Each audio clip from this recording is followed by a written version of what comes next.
indicates a great deal of damage. We don't know what the casualties may have been from that particular strike, but the Lebanese authorities have updated their death toll since the most recent escalation began early on Monday morning, and what they are now saying is that 50 people have been killed and that there are 335 people injured in this most recent wave of escalation, which has seen Israeli strikes in the southern suburbs of Beirut, which you can see just behind me. There's still smoke over the skyline from earlier strikes, as well as targeting many villages and locations in southern Lebanon and also towards the east of the country in the Bekaa Valley as well.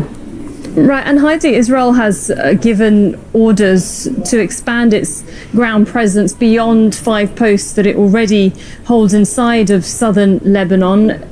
How concerned are the Lebanese on this, and could this indicate Israel widening the buffer zone or even taking territory? Very much so. There's a great deal of concern here about that, and part of that concern comes from some of these forced evacuation orders that the Israeli military has been issuing. So sometimes that's for a specific building, like in Dahya in the south, or sometimes it's specific villages. But the ones that were issued yesterday actually neatly kind of plotted a line across southern Lebanon that would allow them to establish a larger buffer zone in the south of the country. And that, as you said, would be in addition to these 5 positions that they have already occupied and continued to occupy since the war between Hezbollah and Israel here in the autumn of 2024. Now, as part of the ceasefire that was signed between Israel and Hezbollah in November of that year, Israel was supposed to withdraw from those positions, and the counterpoint of that is that Hezbollah was supposed to disarm south of the Litani River. Now, neither side has done that, but in the most recent couple of days, after we've seen that rocket fire coming from Hezbollah, which it said was in retaliation for the killing of the supreme leader in Iran, and in order to protect Lebanon, Israel has stepped up its campaign of strikes across the country. But anytime we talk about this ceasefire, it's important to remember that it has been violated on an almost daily basis by Israel. Rights monitoring groups have documented about 11,000 instances over the last year and a half where there have been continued strikes on, drone strikes on cars and individual buildings across the country. All right, thanks very much, Heidi Pett there in Beirut. That's in Lebanon. Let's now go to Tohed Asadi, who's live for us from Iran's capital, Tehran. Tohed, Israel and the US have continued their attacks on Iran today, and we're understanding that there's been big new blasts. Yes, sir. This is night 4 from the initiation of the Israeli and American strikes targeting different places across the country, including here in the capital. And just very similar to other nights, we have been witnessing the continuation of these strikes.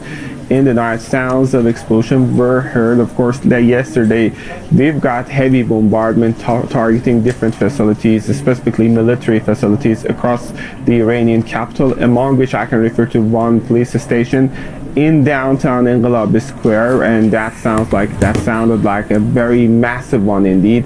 And of course, this is a continuation that we see also when it comes to other cities across the country, such as Qom, Isfahan, Urumia, in which sounds of massive explosion and the effect is being reported. That is the continuation, as I told you. And of course, on the other hand, we've got the statement from Iranian IRGC, the Revolutionary Guards, about the striking back and the retaliatory actions that they are talking about. For instance, they've got a statement talking about the closure of the Strait of Hormuz, which is another part of this already complicated story. Strategically speaking, Iran now says that it is closing, and they are saying that more than 10 oil tankers trying to approach that Strait of Hormuz, they were targeted, and that is of course a very complicated situation. But speaking of the country, we know that we are dealing with a growing concerns about the number of casualties, specifically civilian casualties. On that, we know that over 800 people have been killed, many more injured. And Tohed, Trump earlier said there was another attack on what he said is the new Iranian leadership. Have you been able to learn anything of what's happening in terms of this new leadership in Iran? Because so far it seems we haven't had a confirmation of this attack from there. No, we haven't. Here is the thing. We're speaking of the leadership, politically speaking, in Iran right now. We have to keep in mind that the country is being controlled by a council of 3 people, Iranian President Masoud Pezeshkian, as well as the head of judiciary, and of course a member from guardian council. This is a council all in all that is taking the control and leadership of the country at the time being. And of course we are waiting for the mechanism, legal procedure to be completed to announce the new appointment, actually the new supreme leader of the country, something that